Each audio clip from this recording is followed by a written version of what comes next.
Assalamu alaikum rahmatullahi wa barakatuh.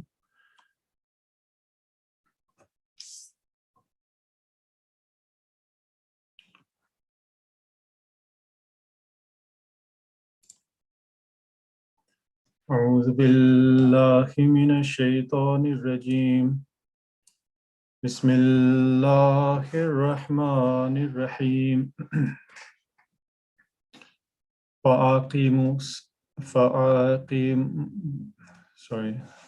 فأقم وجهك للدين حنيفا فطرة الله التي فطر الناس عليها لا تبديل لخلق الله ذلك الدين القيم ولكن أكثر الناس لا يعلمون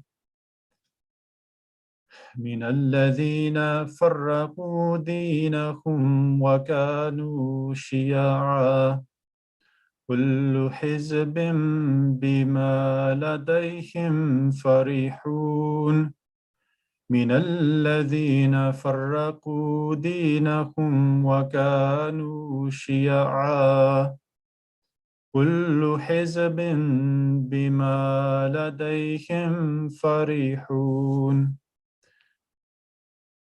The translation of these ayats from chapter 30 of the Holy Quran, verses 31 to 33.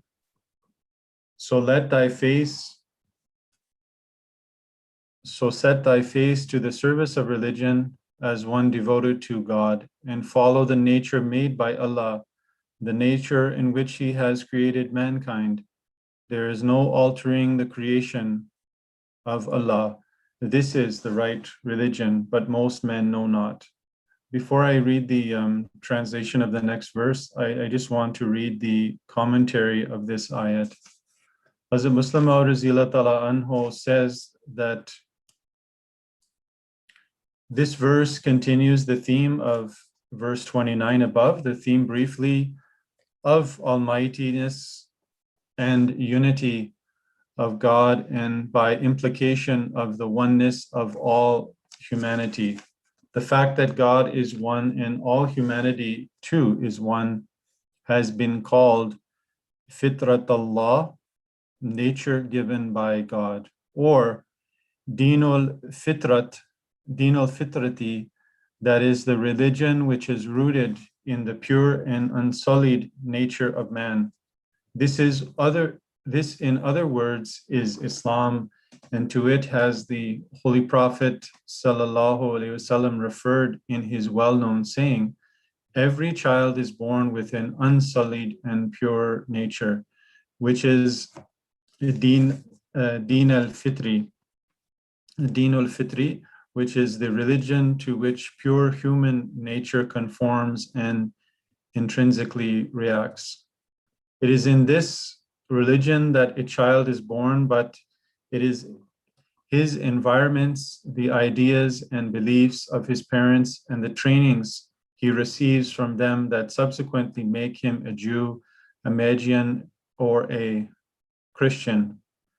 The words, there is no altering the creation of Allah, mean that the true religion is rooted in the very nature of man. False beliefs are the result of the influence of environment. Once those vicious extraneous influences are removed, he at once reacts to it and hastens to accept it. And the next verse says that set your face to God, turning to Him in repentance, and fear Him and observe prayer, and be not of those who associate partners with God. So Hazrat Muslim Maud says about this ayat that the verse means to say that mere belief in the almightiness and oneness of God, though it forms the basic principle of true religion, is not enough. A true religion has certain ordinances and commandments also. Of these commandments, the top priority goes to prayer, which must be duly observed. A true religion also teaches that fear lest one should incur the displeasure of God must govern all our actions. So it's not, the way which we see the watered down religion today being practiced by all faiths, which is an influence of the worldliness and so many factors which are bringing people away from practicing their faith, which nowadays it's common. We see that people, they just think it's good enough that I believe in the oneness of God, and their prayer is just a prayer in the heart, and they don't go and follow the commandments and actually go for prayer and offer prayers in their prescribed fashion. But this is actually a sign of a true religion, that the followers are actually following after the belief in oneness of God. They're actually praying and carrying out the specific commandments which they are enjoined to by Allah. And then the next verse, it says that of those who split up their religion and have become divided into sects, every party rejoicing in what they have. So you see that these three ayats are explaining, first talking about the unity of God and how that's rooted in the nature of man, and then how it goes to the point where people have to turn to God after realizing God, and then they start observing prayer and then other practices of their faith. And then they are enjoined not to be those who associate partners with God. So this concept of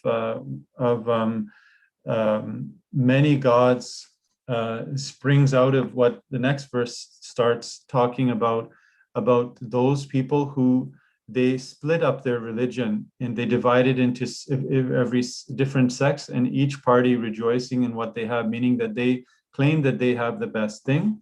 And what happens is gradual deterioration from religion, and then there's more divides. And in this commentary, Hazrat Muslim Maud, he simply says that the verse means to say that a deviation from true religion leads people in the past to split up into warring sects. That is, they have disputes among each other and arouse differences among them. You see, I quoted this verse.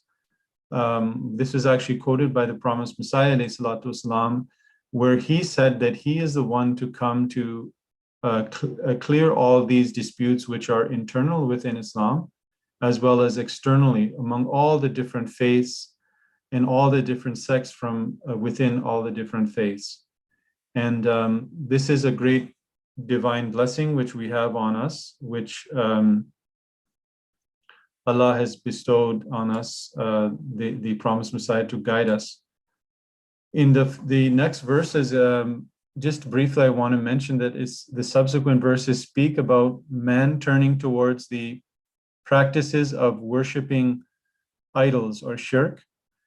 This is the natural outcome when man turns away from God and his worship, and man becomes divided through inventing and making his own ideologies. Hazrat Muslim Maud Razila Ta'ala Anhu explains that according to the Quran, those who preach the message of worshiping others with God have no argument to prove their belief. And he says human nature, reason, and common sense all revolt against idolatry and polytheism. So the worship of many gods is polytheism.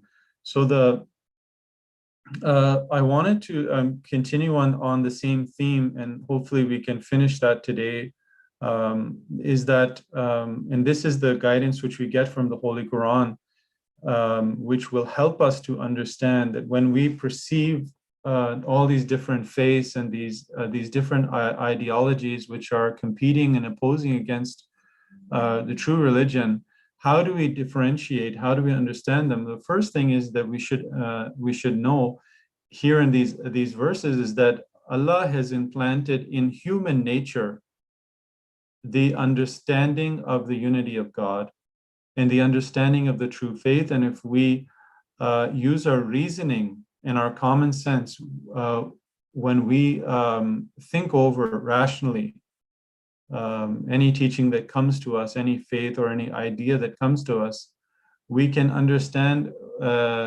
whether this is truly from God, or we can reject it and say, no, this is an idolatrous faith. This is something which is against my nature. I cannot accept it.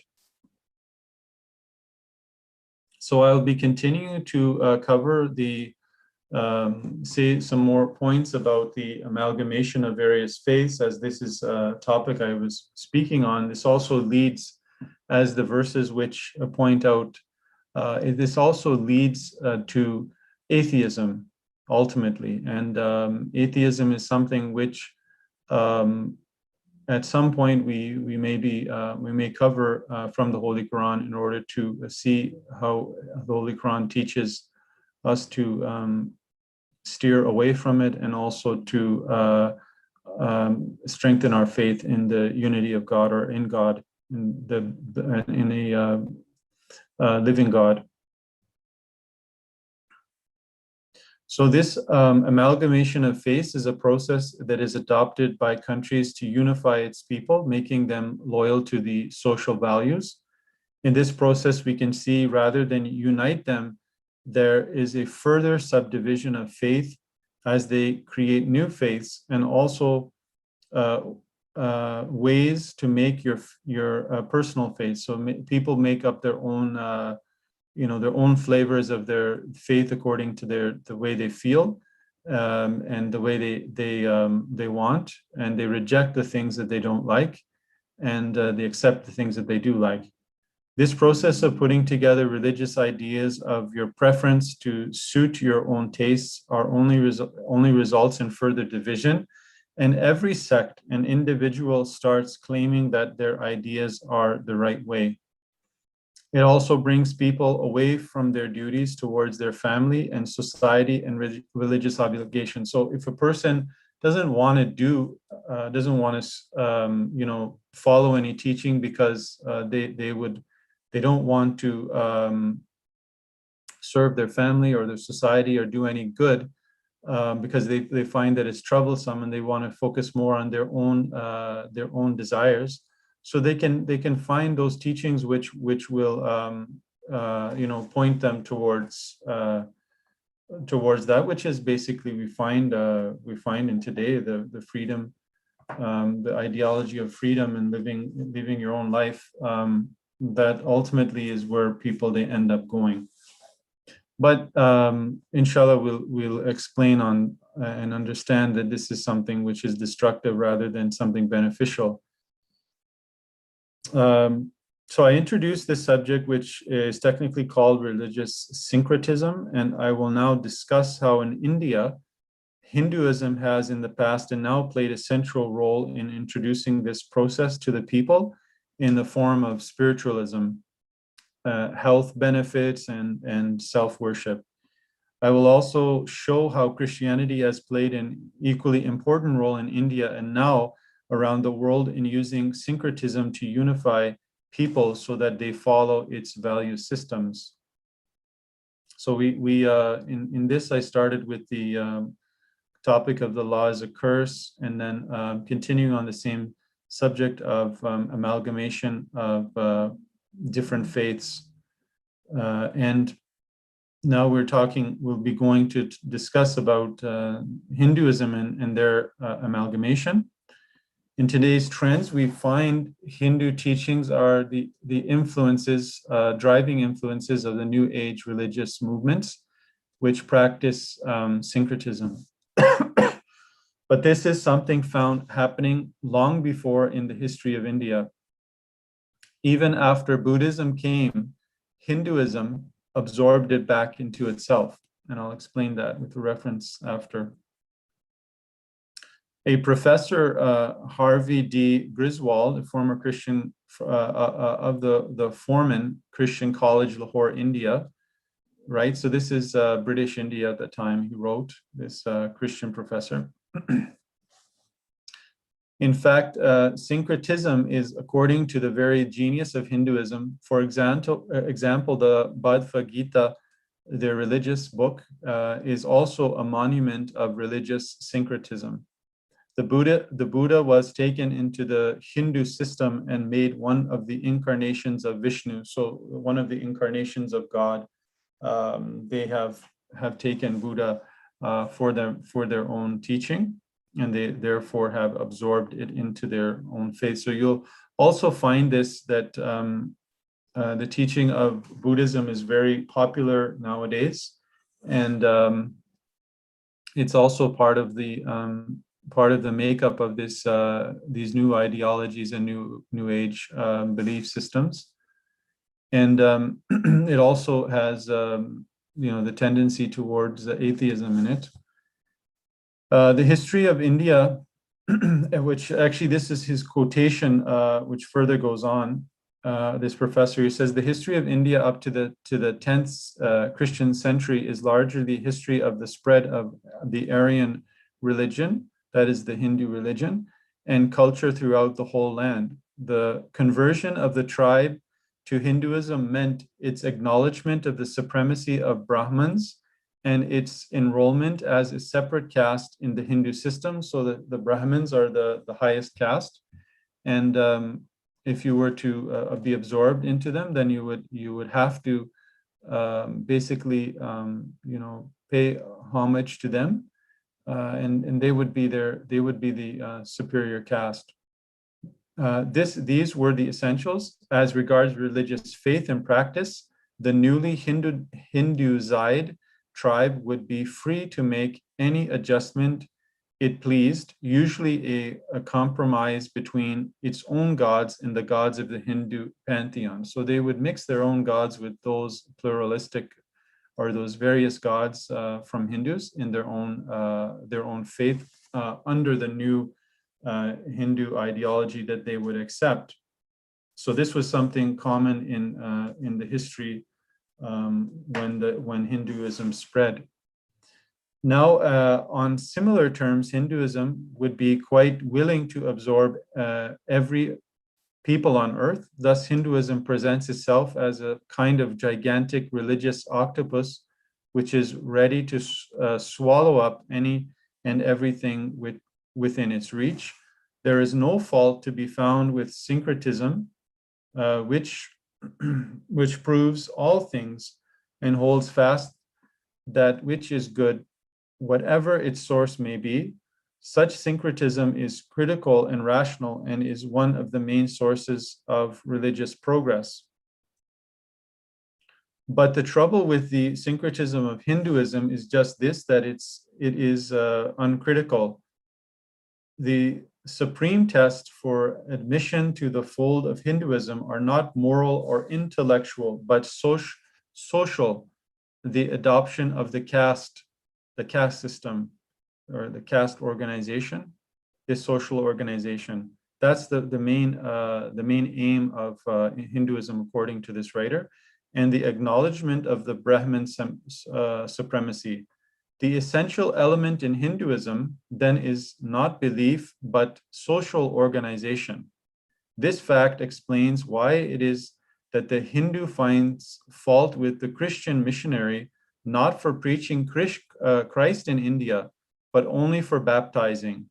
It is the disruption of the Hindu social system rather than a change of belief which is feared. So they don't mind believing in Christianity and everything in it, because that's what their past is, has absorbed the various faiths in it. That's fine. But they only mind that a person would convert, they would be baptized, and they would move away from the caste system. So that's what he's writing about. And so my note to this is that this Christian author criticizes the syncretism of Hindus, as he claims it is the only tool used for the supremacy of the Brahmins. But I would argue that today the concept of multiculturalism in the Western countries is only used, as I explained earlier by Khalifatul Masih Rabi Ramallah, as a strategy so that people of various faiths, attention is drawn away from following their traditions and teachings and place more importance on the country's value system, which is in other words, a secularism. It is the same thing, only packaged in a more modern way. So Christianity or the Christian faith is also doing it, but they're doing it in a different way, and I'll explain some of the things in which would come later on. There's an interesting point I came across, which came from Hazrat Muslim Maud Radhiyallahu Ta'ala Anhu. He said that when he was talking about the Hindu faith, the transmigration, or their beliefs of the Hindu faith of the transmigration of souls, and also which is also the incarnation, the reincarnation system. When one dies, their soul doesn't leave this world. They go into another body and they're reborn in another body when a child is born. But that's not. I'm not going to go into that very long discussion. Would go off topic, but Hindus actually believe that it's not just a human being's body, which the West believe. They just go into another person's body, but actually the actual belief is that if they did anything wrong, they'll go into a lower caste, or they'll go into go into an animal or an insect, even lower and lower, as much as they sin and they do something wrong. So if they do anything right in their life, then they'll reincarnate back, and the ultimate incarnation is actually to be incarnated in the body of a Brahmin. That's the ultimate purpose, and that's how the caste system remains intact. And Hazrat Muslim Maud Radhiyallahu Ta'ala Anhu, he actually mentioned this in a very inspiring book, which is it's actually his speech, The Real Revolution. And he says that in this way, the founders of the Aryan civilization, by basing their entire social theory on the central idea of racial superiority and the rigidity, selective breeding to perpetrate this dominance, eliminated forever all possibilities of any serious revolt against that order. They created a strong but false hope in the mind of the people at the lower rungs that by being obedient to the Brahmin, they could rise in the scale in time, and in this pleasant prospect, these oppressed classes forgot their hardship, drugged by the dreams of the good things in store for them only if they won the approval and pleasure of the Brahmins. So if they're serving the Brahmins, then they will reincarnate into a Brahmin life in the next life. So this is what Hazur said. This is how they have been able to keep them suppressed, these lower castes suppressed. And he says that this explains why in the face of thousands of years of racial oppression, the so-called depressed classes have remained remarkably contented under the relentless dominance of the Brahmin. The theory of the transmigration of soul has, in the eyes of every Sudra, limited the period of this distress and humiliation only to the phase of a lifespan through which he was passing at the moment. And this humiliation and distress was the result of his own misdeeds in his previous life. He could escape from this curse by pleasing the Brahmin. Even now, in this frame of mind, it naturally never occurred to him that he would try to destroy the order of which even the most valuable privileges were open to him through good deeds under the teachings of the Brahmin. So Hazur is really basically saying here that that this is actually the real success in which they have been able to keep the lower class in line and been able to have them serving them. And the reason why inshallah in future I'm explaining these things is because when we look into it, we can see on one hand why the people who are thinking that that all in all this system of transmigration of souls, reincarnation is something great. They will actually ultimately understand that if they really understood it and researched it,